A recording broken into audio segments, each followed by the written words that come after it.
ọjọ́ sátidé 22 oṣù kẹta ọdún tí a wà nínú èyí òun náà ṣe ìjọ mẹ́ta bàbá wa ìmáàmù àjàṣẹ́ tó kọ́ ń jẹ́ Òṣèfà Amuzat ní àdúgbò Kọ́kọ́yẹ ní Alámọ̀. Ojú pé ẹsẹ̀ pé ní ọjọ́ náà gbogbo àjàṣẹ́ ló túyáyá síbẹ̀. Bákan náà àwọn ìmáàmù ní Wèmé àti Plateau àti Atlantic ẹsẹ̀ gbogbo wọn ló pé àti àwọn àfáà lọ́kàn òjọ̀kan tìlú àjàṣẹ́ àti Wèmé Plateau àti Atlantic ẹsẹ̀ gbogbo wọn ló pé níbẹ̀ ní ọjọ́ náà. Bákan náà a tó rí àwọn aṣojú ìjọba ìlú wa àti président de l'Assemblée wa Vravonu àti àwọn député wa pẹ̀lú maire àjàṣẹ́ àti ministre àti àwọn sẹ́yà ìlú àjàṣẹ́ ẹsẹ̀ gbogbo wọn ló pé níbi ọjọ́ mẹ́ta bàbá wa Òṣèfà ìmáàmù ìlú àjàṣẹ́. Lẹ́yìn yẹn wọ́n ṣe fìdáùsì fún bàbá wa pẹ̀lú àlùkùránì kéke báwọn náà kí àlùkùránì dàgbà gbogbo ìjàmá gbogbo lókè Suratul Fatiha àpapọ̀. Ẹ jẹ́ ká gbọ́ fìdáùsì náà pẹ̀lú àlùkùránì náà kéke.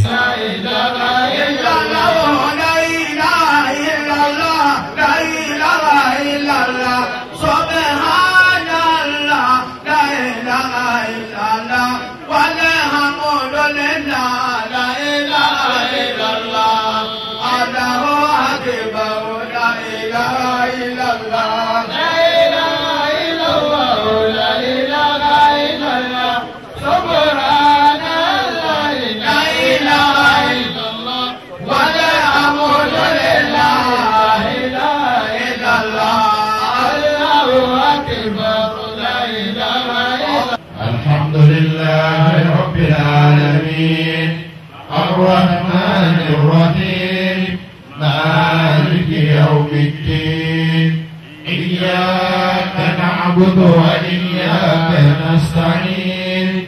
اهدنا الصراط المستقيم صراط الذين أنعمت عليهم غير المغضوب عليهم ولا الضالين آمين. بسم الله الرحمن الرحيم الحمد لله رب العالمين الرحمن الرحيم مالك يوم الدين إياك نعبد وإياك نستعين اهدنا الصراط المستقيم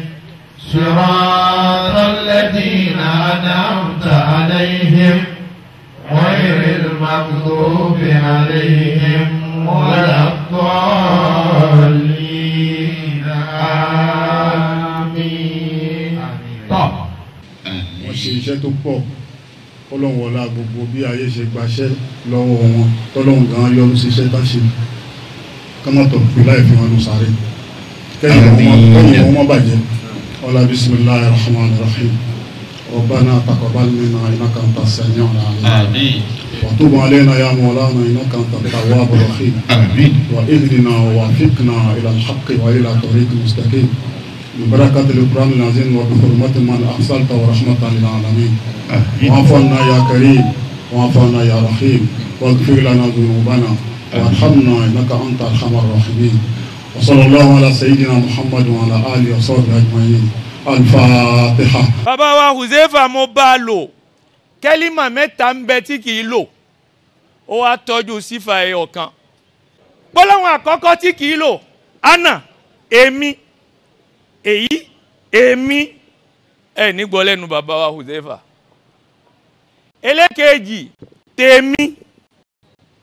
èmi mo ní bàbá wa kì í lò. Ẹ wá rí gbogbo ẹ̀ agbára mi ọlá mi mo fi kó jọ ó mọ ohun tí kẹ́límà ní mẹ́tẹ̀ẹ̀ta dálẹ̀ fáwọn èèyàn kì í lò. Bí mo ṣe kéré tó yìí mo rìn lọ sọ́dọ̀ rẹ̀ òun lèyí tó mú mi lọ́kàn jù. Mo wá dọ́dọ̀ ẹ̀ mo bá a sọ̀rọ̀ mo fẹ́ wá dágbére fún bàbá wa mú mi lẹ́sẹ̀ kí lè mi lẹ́gbẹ̀ẹ́ mọ́nà tá lè mi lẹ́gbẹ̀ẹ́ bàbá wa Òṣèfà. Bàbá wa àgbà ó wá mú mi lẹ́sẹ̀ ó ní àléfà ní mọ́ ń pè mí ó wá mú mi lẹ́sẹ̀ ó ní àléfà mo fẹ́ sáàdì ẹ̀ ní àyà já mi ẹ̀rù bà mí mo ní kí ló ṣe yín bàbá ó ní àléfà gbà mí ẹ̀mẹ́ta mo lọlé bàbá wa gbà ó tilẹ̀kùn mọ́ mi ó lóun ò ní ṣí gbà mí kí ló lè ṣe sí bàbá wọn ò mọ̀yàn kan lù yìí ǹjọ́ mo wọ̀lú àjò mo gbé mo wá jáde kó mbẹ ńgbà mo kó lọ́dọ̀ rẹ̀ lẹ́ẹ̀kan náà ó ti bù lára mi nínú ọkàn omi ẹkún wà ń bọ̀ mo wá kó mbẹ mo lọ sọ́dọ̀ ọ̀gbẹ́ni wa bàbá àdínì tèmi Alhaji wa Abdulateef Loriano ńgbà tí ń ṣílẹ̀kùn fún mi tẹkúntẹkún mo dá lóhùn ó wá rí mi pé kí ló ṣe é Jamal má bọ̀ mo ní ṣe bá gùdà ni wọn náà ṣe bẹ́ẹ̀ ní gbólóhùn tẹ̀yìn àgùdà máa fi ń bára yín sọ̀rọ̀ ó ní kí ló dé kí n rojọ́ fóun mo bá rojọ́ fún un ti torí pé ẹ̀mí mi ò gbé wípé kí àgbàlagbà máa banújẹ́ bàbá náà banújẹ́ pípọ̀ lérí kìíní náà sífà ẹyọ kan tí bàbá wa tó wá ní òun ni àtàwádùn ìrẹ̀lẹ̀ kéèyàn ó tọ́jú ara ẹ̀ kéèyàn ó sọ pé òun ò jẹ́ nǹkan kan ẹni bá kí ni túmọ̀ ìrẹ̀lẹ̀ humilité ni wọ́n ń pè bẹ́ẹ̀ l'humilité ça précède la gloire gbogbo ẹ̀dá tó bá ní humilité yóò máa wo gbogbo ẹni tó ga àgbàlagbà tó jù ú lọ tó bá ń rí àgbàlagbà tó jù ẹ́ lọ nítorí pé o ní humilité ó máa fọwọ́ nǹkan kan wò ó pé eléyìí ti sin lọ́hùn jù mí lọ ó súnmọ́ lọ́hùn jù mí lọ èmi ń tí ì débẹ̀ ó mọ̀ wá sọ fún tó bá wá rẹ́ni tó kéré jù ẹ́ lọ ó mọ̀ sọ́ká ó ní kó máa wí pé sàbákọ́tù hu ó ní èmi mo ti jù ú lọ mo ṣáájú ẹ̀ níbi ẹ̀ṣẹ̀ ọmọ yìí ò tí ì lẹ́ṣẹ̀ tó mi nítorí pé ó kéré sí mi ni kí n fọwọ́ àìtí ì lẹ́ṣẹ̀ tó mi kí n fi wọ̀ ìrìn bẹ́ẹ̀ ni bàbá wa Huzaifa ló bá wa rìn bẹ́ẹ̀ bá dọ́dọ̀ ẹ̀ ní mọ̀ pé ìmáàmù àgbà ni kò wá síhun tẹ́ bá dọ́dọ̀ ẹ̀ tí ò ní bá yín tọ́jú kí ló yẹ kí n sọ ọ̀tún ìkẹ́ fáwọn bàbá wa ọ̀tún ìkẹ́ àwọn bàbá wa Haji Huzaifa ọ̀tún ìkẹ́. lẹ́yìn yẹn àwárí àwọn ìmáàmù kọ̀ọ̀kan tó ṣàdúrà fún bàbá wa Huzaifa àtàwọn aṣojú ìjọba tó wá síbẹ̀ ẹ jẹ́ ká tẹ́tí gbọ́ wọn. kó wá kó máa wá fi tiẹ̀ tọrọ pé Ọlọ́run jẹ́ tèmi náà dáa bíi tiẹ̀ ló kù Ọlọ́run ṣe ó fi rẹ̀ hàn ọwọ́ akùnfẹ́ni tí ọba gbà ọwọ́ ayé ni o ẹni tọrọ ẹ wá ló kù o alimọ́tò wal hayat òun ni ọjà tí gbogbo wa wá náà ibi ọba náà ti sí ibi ọba náà sí àti bí ọba ti ṣe bọ́lá ti ṣe bó ti ṣe wí bí ti yọrí fẹ́ni tó bá ṣe dáadáa òun ní lọ́nà Ìmáàmù Huzaifa yìí o ní gbogbo ọ̀nà èmi ò rí ibi tó kù sí o Ọlọ́run tí kì í ṣaláìmọ̀ nǹkan tán ó lè kù mí gẹ́gẹ́ bí ènìyàn ibi tó bá kù sí náà ní ìjókòó gbogbo wa yìí náà tó wá jẹ́ àwọn afárá gbolẹ̀ fọlọ́run ibi tó bá kù sí Ọlọ́run mójú kúrò ń bẹ́ẹ̀. Il était un symbole de connaissance, de piété, de patience et d'unité des rangs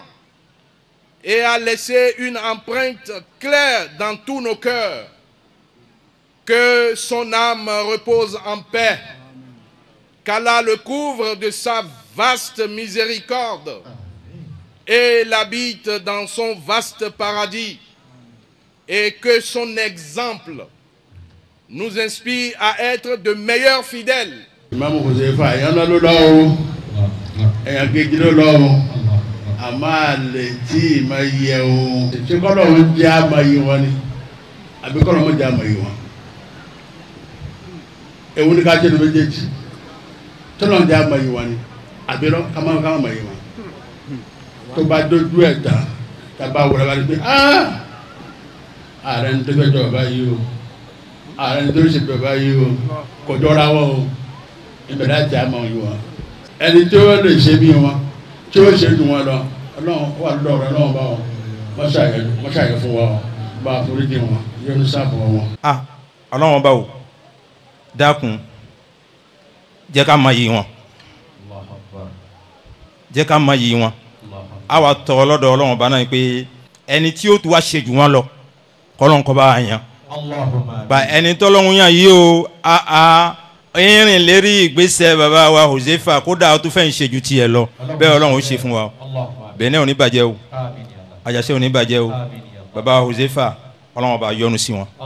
ká pé ká fojú fo pé nìkan ń jálejò ká mú gbogbo ẹ̀dá mara bàbá náà wọ́n wí wọ́n sì fi ṣiṣẹ́ ṣe. gbogbo wa máa ń pera wa lálejò àmọ́ gbogbo wa ká lè kó àlejò mara. bí n bá wọ̀lú yìí láti Ìlọrin ìbáṣe aago 11 12 mọ́ wọ̀lú yìí inú ilé wọn ní kọ́kọ́ gbé mọ́tò mi wọ̀ ó nítumọ̀ bí n bá sì jáde inú ẹni tí ń dágbére fún bàbá yìí jẹ́ kan ìṣẹ̀lẹ̀ tó ṣẹlẹ̀ yìí àti gbogbo ilé mi nílọrin inú ìbànújẹ́ ló jẹ́ gbogbo ẹ̀yin ọmọ ẹ̀yin ni mo dojúkọ mo fi bẹ̀yìn bẹ́ẹ̀ ti dira yín mú lójú bàbá ẹ̀yin wọn ẹ má jẹ́ ó bàjẹ́ ẹ máa wo tó yẹ bàbá kí ti yín náà kó tó yẹ yín lọ́jọ́ iwájú. Très chers frères et sœurs en l'islam,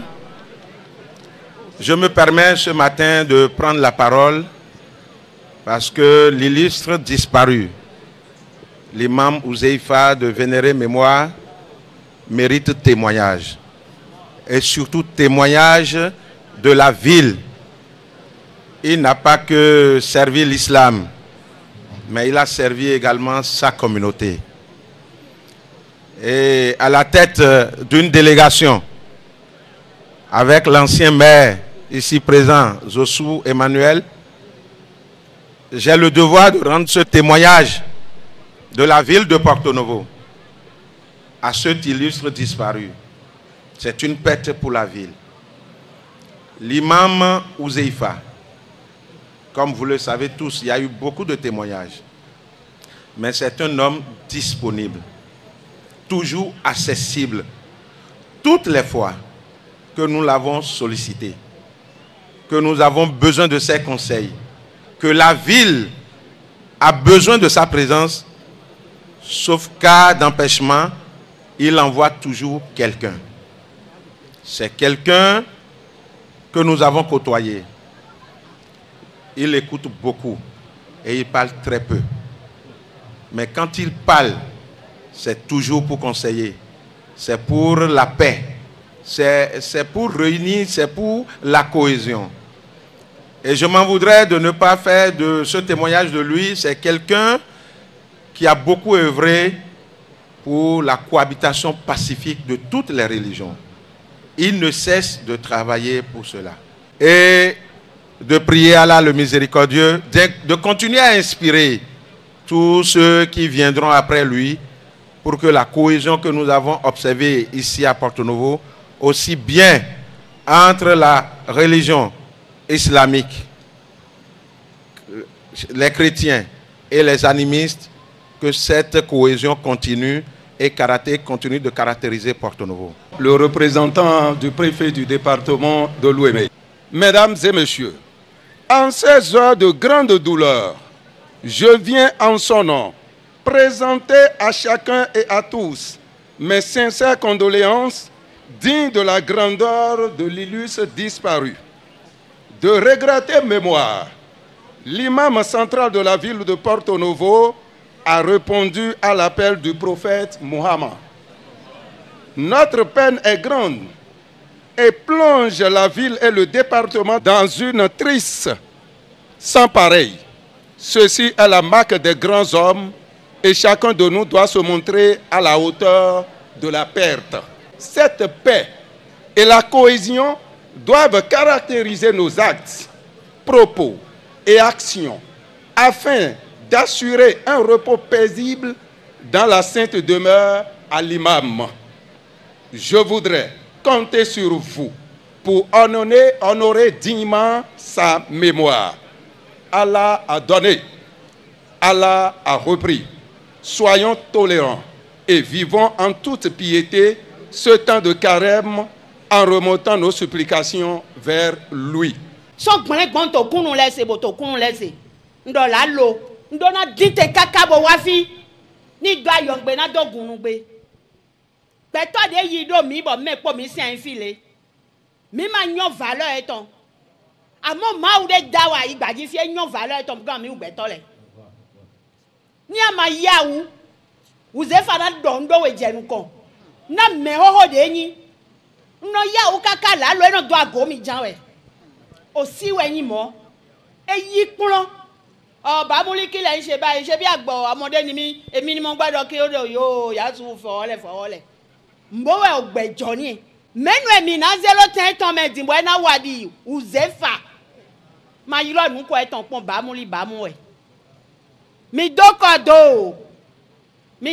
do jan vide ne lo jinami me na wadi damala po wa wadi uzefa we si we yo igbeno na mi amlo mi to me bo afuma na dekon bo mi na zeme lo flen bo ma na ku avu mo haya lórúkọ tèmi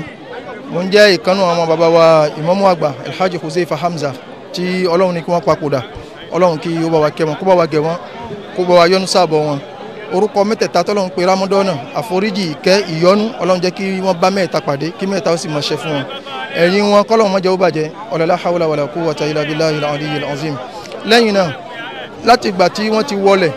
gbogbo àwọn ẹni tí wọ́n ń bá wa ṣe ọlọ́jọ̀jọ̀ wọn títí a fi wá ṣèjọ́ mẹ́ta lénìí Ọlọ́run a dúpẹ́ fún wọn ọba tó tó oore san Ọlọ́run bá wa san wọ́n lẹ́san olóore gbogbo àwọn ẹni tí wọ́n ti gbàràgbòrò wá gbogbo àwọn ọláọlá gbogbo àwọn ẹbí lọ́tún lọ́sì a kí gbogbo wọn látòkè délẹ̀ gbogbo olú àjàṣẹ́ a kí wọn a kí gbogbo wèmé pátá látòkè délẹ̀ fúrọ̀rọ̀ Ọlọ́run yóò bá wa san wọ́n lẹ́san olóore ìbànújẹ́ ó kéré ó tóbi Ọlọ́run ò ní fi kẹ́ ẹnìkọ̀ọ̀kan àwọn náà èyí tó kunu Ramadan náà Ọlọ́run mọ́jà fi dárò wa àti ń bá bọ̀ okun ara àláfíà tá a fi gbé Ọlọ́run mọ́sà ìjẹ́lógún fún wa